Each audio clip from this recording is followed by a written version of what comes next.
시청자 여러분 안녕하십니까? 11월 4일 JTBC 아침엔을 시작합니다. 먼저 오늘 아침 주요 뉴스입니다. 어제 윤석열 전 대통령 내란 재판에서 곽종근 전 특전사령관이 충격적인 증언을 내놨습니다. 지난해 10월 윤 전 대통령이 한동훈 전 국민의힘 대표 등을 잡아오면 총으로 쏴서라도 죽이겠다고 말했던 겁니다. 윤 전 대통령 측은 그런 말 한 적이 없다며 반박했습니다. 내란 특검이 추경호 전 국민의힘 원내대표에 대한 구속영장을 청구했습니다. 비상계엄 당시 의원 총회 장소를 계속 바꿔 고의로 국회 계엄 해제 표결을 방해했다는 혐의입니다. 추 전 대표는 모든 의혹을 부인하는 가운데 구속심사를 위한 체포동의안이 곧 국회로 넘어갑니다. 코스피가 사상 처음으로 4,200선을 돌파했습니다. 지난 금요일 엔비디아와의 협력을 예고한 삼성전자와 SK하이닉스 등 반도체주가 급등하며 증시를 견인했습니다. 어제부터 시작된 한파 오늘 출근길까지 이어지겠습니다. 하지만 낮부터는 기온이 오르면서 평년 기온을 회복하겠습니다. 이재명 대통령이 오늘 국회를 찾아 내년도 예산안을 직접 설명합니다. 시정연설에서 설명할 내년 예산안은 역대 최대 728조 원 규모로 인공지능과 연구개발 예산이 크게 늘었습니다. 오늘 이 대통령은 또 트럼프 대통령에게 약속받은 핵 추진 잠수함 건조에 대해 한국을 찾은 미국 전쟁부 장관과도 만나 논의할 예정입니다. 이재승 기자입니다. 이재명 대통령이 오늘 728조 원 규모의 내년도 정부 예산안에 대한 시정연설에 나섭니다. 새 정부 첫 본 예산으로 역대 최대 규모입니다. 정부는 인공지능에 10조 원을 투입하고 R&D 예산도 역대 최대인 35조 원대로 편성했습니다. 이미 저성장 국면에 들어선 경제에 씨앗을 뿌려 성장 동력을 키우겠다는 겁니다. 뿌릴 씨앗이 부족하다고 밭을 묵혀놓는 그런 우를 범할 수는 없습니다. 씨앗을 빌려서라도 뿌려서 농사를 준비하는 게 상식이고 순리입니다. 이 대통령은 오늘 시정연설에 이어 용산 대통령실에서 피트 헤그세스 미국 전쟁부 장관을 만납니다. 이 접견에서 우리나라의 핵 추진 잠수함 건조에 대한 구체적인 논의가 오갈 것으로 보입니다.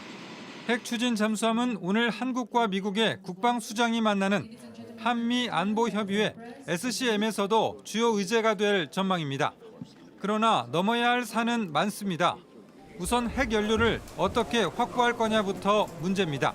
핵연료를 미국에서 가져온다는 건지 아니면 우리가 군사적 목적으로 20% 미만이 농축하는 걸 허용한다는 건지. 한미 간의 협의가 계속 이제 진행이 돼야 될 사안이라서요. 트럼프 대통령이 건조 장소로 지목한 필리 조선소도 걸림돌입니다. 군 관계자는 핵 잠수함을 미국에 있는 일반 조선소에서 건조하는 건 기밀 유지 등 측면에서 커다란 마이너스라고 설명했습니다. 핵 추진 잠수함 외에 전시작전 통제권 전환, 주한 미군 기지, 동맹 현대화 등도 논의 테이블에 오를 전망입니다. JTBC 이재승입니다. 재판에서 윤석열 전 대통령과 대면한 곽종근 전 특전사령관이 작심 발언을 쏟아냈습니다. 윤 전 대통령이 한동훈 전 대표 등을 잡아와 총으로 쏴서라도 죽이겠다고 했다고 증언한 겁니다. 김상 기자입니다. 곽종근 전 특전사령관이 어제 윤석열 전 대통령 내란 재판 증인으로 출석해 윤 전 대통령이 일부 정치인들을 자신의 앞으로 잡아오라 했다고 증언했습니다. 윤 전 대통령이 자신을 추궁하듯 직접 신문하자 작심한 듯 폭로를 쏟아낸 겁니다. 국군의 날이라는 게 군인들의 생일이지 않습니까? 나도 그날을 저녁을 그냥 넘어가기 뭐해서 초대를 좀 많이 했더니 거기서 무슨 시국 얘기할 그럴 상황은 아니지 않습니까? 그래 말씀하시니 제가 지금까지 말을 못했던 부분을 하겠습니다. 한동훈이하고 일부 정치인들 일부 호명하시면서 당신 앞에 잡아오라 그랬습니다. 곽 전 사령관은 앞서 계엄 2달 전 국군의 날 만찬에서 비상대권 언급을 들었다고 진술한 바 있는데 이때 윤 전 대통령이 직접 국민의힘 한동훈 전 대표 등을 총으로 쏴 죽이겠다 했다고도 증언했습니다. 한동훈 얘기 분명히 하셨고 지금까지 제가 안 했던 말씀을 차마 그 말씀을 안 드렸는데 당신이 총으로 쏴서라도 죽이겠다고 했습니다. 이어 그동안 검찰에도 진술하지 않았던 내용이라면서 윤 전 대통령이 그렇게까지 말을 하니 자신도 말한 것이라고 했습니다. 여태까지 어느 검찰에 가서도 그 말 얘기하지 않았습니다. 대신에 한동훈이 얘기만 했습니다. 그래 오늘 전 대통령께서 그 말씀 안 하셨으면 제가 그 얘기 안 했을 겁니다. 근데 그렇게까지 말씀하시니 제가 그 얘기까지 마저 드렸습니다. 증언을 들은 윤 전 대통령은 이후 관련 질문을 멈췄습니다. 윤 전 대통령 측 변호인단은 해당 발언은 전혀 사실이 아니며 윤 전 대통령도 그런 말을 한 적이 없다고 반박했습니다. JTBC 김산입니다. 윤 전 대통령은 곽 전 사령관의 증언을 엉뚱하다면서 흔들려고 했습니다. 답변이 길다며 말하는 습관까지 문제 삼았고 곽 전 사령관에게 관심이 집중되자 대통령 얘기를 꺼낸 거라고 공격했습니다. 하지만 곽 전 사령관은 일관된 증언을 이어갔습니다. 이어서 조혜연 기자입니다. 오전 신문을 마치고 곽종근 전 특전사령관이 자리를 떠나자마자 윤석열 전 대통령은 재판장을 부르며 바로 마이크를 잡았습니다. 이제 소추인실에서 질문을 하면 또 답변이 되고 엉뚱한 얘기를 많이 하고 그래서 사실 제한 시간 안에 몇 개 물어보지를 못했습니다. 곽 전 사령관이 증언하는 방식까지 문제 삼고 나선 겁니다. 사람마다 다 말하는 이 성격이나 성향이 다른데 그걸 막 훈련받은 법조인들처럼 막 예 아니오라고 자꾸 말씀하시면은 변호인들도 곽 전 사령관의 증언을 흔드는 데 집중했습니다. 대통령이 국회의원을 끌어내라고 지시했다고 하면 파괴력이 있어서 증인에게 집중된 관심을 돌릴 수 있겠다라는 생각을 했을 것으로 보이는데 어떻습니까? 의원이 아니라 인원을 끌어내라는 지시 아니었냐는 추궁도 이어갔습니다. 하지만 곽 전 사령관은 윤 전 대통령 측의 공세에도 전혀 흔들리지 않았습니다. 윤 전 대통령으로부터 국회의원을 끌어내라는 지시를 받은 게 맞다고 일관되게 증언한 겁니다. 지난번부터 제가 이것 때문에 무수히 얘기하고 여론의 공격도 많이 받았는데 솔직히 얘기하면 말장난 같습니다. 국회의원을 밖으로 끌어내라라는 말이 정확하게 맞고 그때 당시에 707 요원들을 뒤로 빼내라 이거는 제가 수긍할 수도 없고 맞지 않습니다. 곽 전 사령관은 있었던 일을 이야기해야겠다는 생각뿐이었다고 다시 강조했습니다. JTBC 조혜연입니다. 특검이 내란 중요 임무 종사 혐의로 추경호 전 국민의힘 원내대표에 대한 구속영장을 청구했습니다. 비상계엄 당시에 고의로 의원총회 장소를 바꿔서 표결을 방해했다고 본 겁니다. 연지환 기자입니다. 내란 특검이 추경호 전 국민의힘 원내대표에 대한 구속영장을 청구했습니다. 지난달 30일 23시간 고강도 조사를 한 지 나흘 만입니다. 내란 중요 임무 종사 혐의로 구속영장을 청구하였습니다. 범죄의 중대성, 증거의 인멸 우려 등을 고려한 것입니다. 특검은 추 전 대표에게 12.3 비상계엄 당시 국회의 계엄 해제 표결을 고의로 방해했다는 혐의를 적용했습니다. 국민의힘 의원총회 장소를 수차례 변경해 의도적으로 표결을 지연시켰다고 보는 겁니다. 특검은 특히 추 전 대표가 윤석열 전 대통령 등과 통화해서 관련 지시를 받았을 것으로 의심하고 있습니다. 특검은 윤 전 대통령 지시 여부에 대해 구체적으로 말하기 어렵다면서도 충분히 소명돼 영장을 청구한 것으로 안다고 설명했습니다. 실제로 당시 국민의힘은 소속 의원 108명 중 90명이 표결에 불참했고 본회의에 들어간 의원은 18명에 그쳤습니다. 특검은 국민은 빠른 국회 본회의 의결과 개의를 위한 의원수 결집을 바라던 상황이었다고 했습니다. 추 전 대표는 모든 의혹을 부인하고 있습니다. 계엄을 사전에 알지 못했고 윤 전 대통령과 논의한 적도 없다는 입장입니다. 만약 대통령과 공모하여 표결을 방해하려 했다면 계속 당사에서 머물지 왜 국회로 의총 장소를 바꾸고 국회로 이동했겠습니까? 현직 의원 신분인 추 전 대표의 구속 심사를 위해선 국회에 체포 동의가 필요합니다. 국회에 체포 동의안이 접수되면 72시간 안에 표결이 이뤄집니다. JTBC 연지환입니다. 통일교에서 불법 정치자금을 받은 혐의로 구속된 권성동 의원이 재판정에 앉은 모습이 공개됐습니다. 직업을 묻자 국회의원이라고 답한 권 의원, 모든 혐의는 부인했습니다. 박현주 기자입니다. 양복 차림을 한 권성동 국민의힘 의원이 법정에 들어와 인사한 뒤 피고인석에 앉습니다. 왼쪽 가슴엔 수용번호 2961이 적힌 명찰을 달았습니다. 재판부의 법정 촬영 허가로 재판 시작 전 권 의원의 모습이 공개됐습니다. 국민의 알 권리 충족 차원에서 공정한 재판과 무죄 추정 원칙 해하지 아니하는 필요 최소한도의 범위 내에서 관련 정보가 알려질 필요도 있습니다. 권 의원은 직업을 묻자 국회의원이라고 답한 뒤 일절 발언을 하지 않았습니다. 이어 변론에 나선 권 의원의 변호인은 혐의를 모두 부인했습니다. 2022년 1월 5일 여의도 고급 중식당에서 통일교회 윤영호 전 본부장을 만난 건 인정했지만 1억 원의 정치자금을 받은 적은 없다고 했습니다.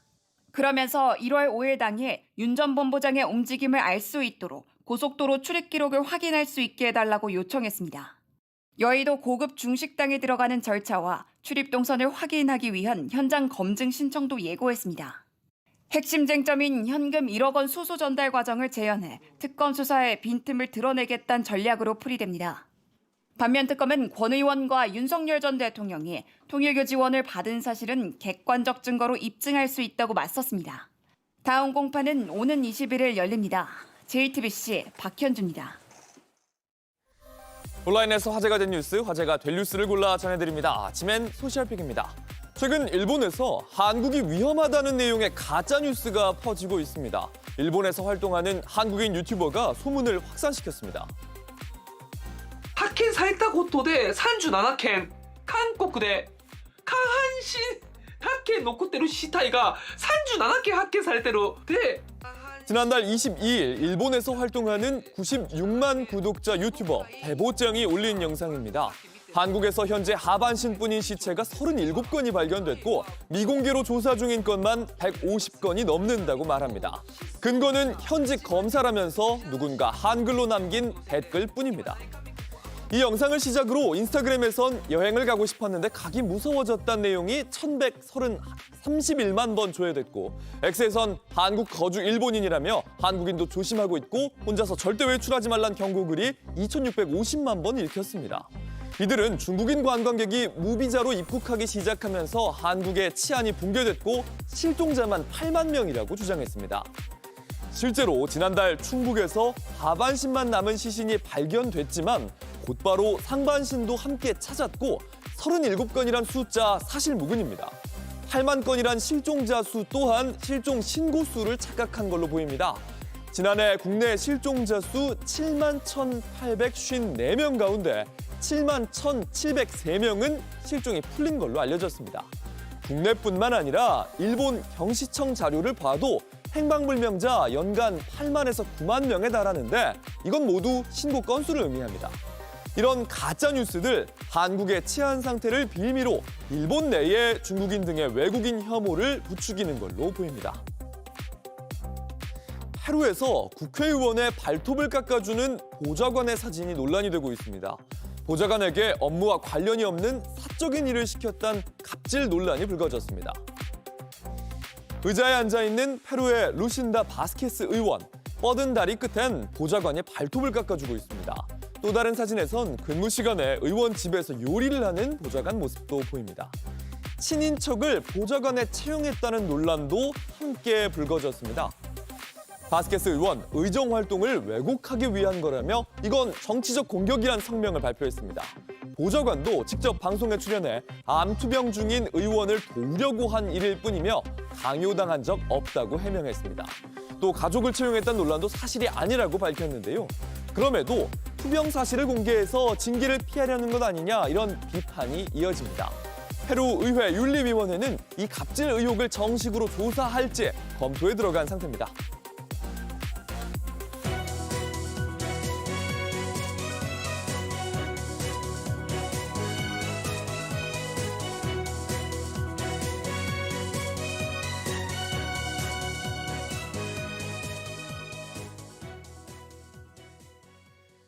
코스피가 사상 처음으로 4,200을 넘었습니다. 증시를 끌어올린 건 엔비디아와의 협력을 예고한 반도체주의 급등이었습니다. 전다빈 기자입니다.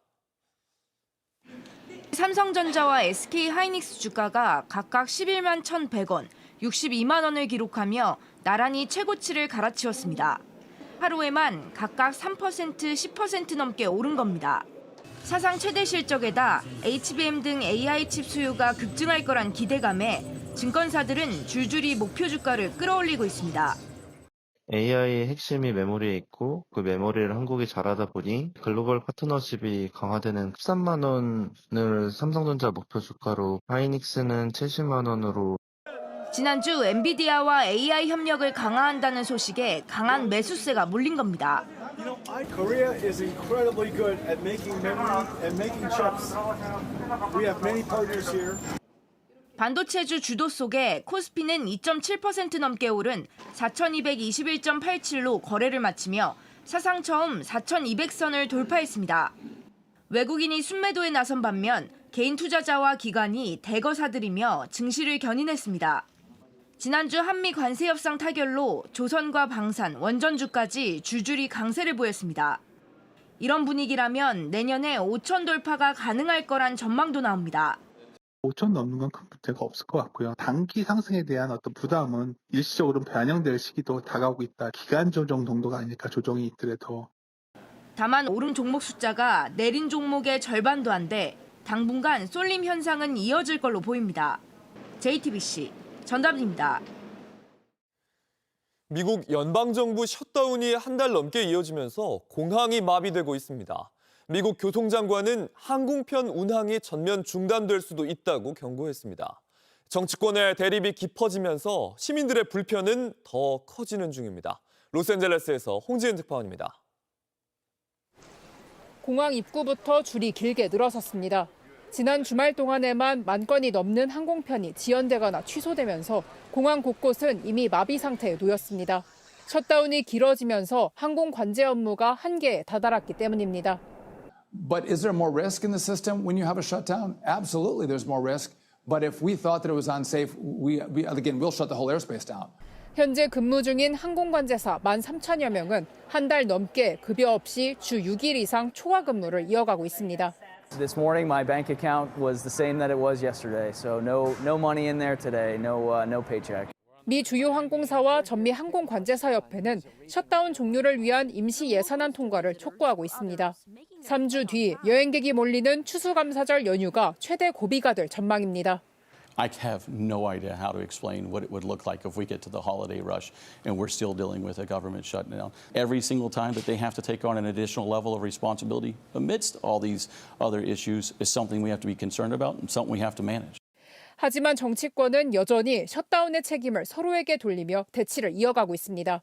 백악관은 공식 홈페이지에 민주당 지도부를 조롱하는 별도 페이지를 만들고 급진 좌파와 범죄 집단이라는 원색적인 비난 문구를 게재해 논란이 커지고 있습니다. 로스앤젤레스에서 JTBC 홍지은입니다. 날씨입니다. 오늘 전국에 구름이 가끔 끼겠습니다. 아침 최저 기온은 파주가 0도, 서울 6도로 출근길 추위는 이어지겠습니다.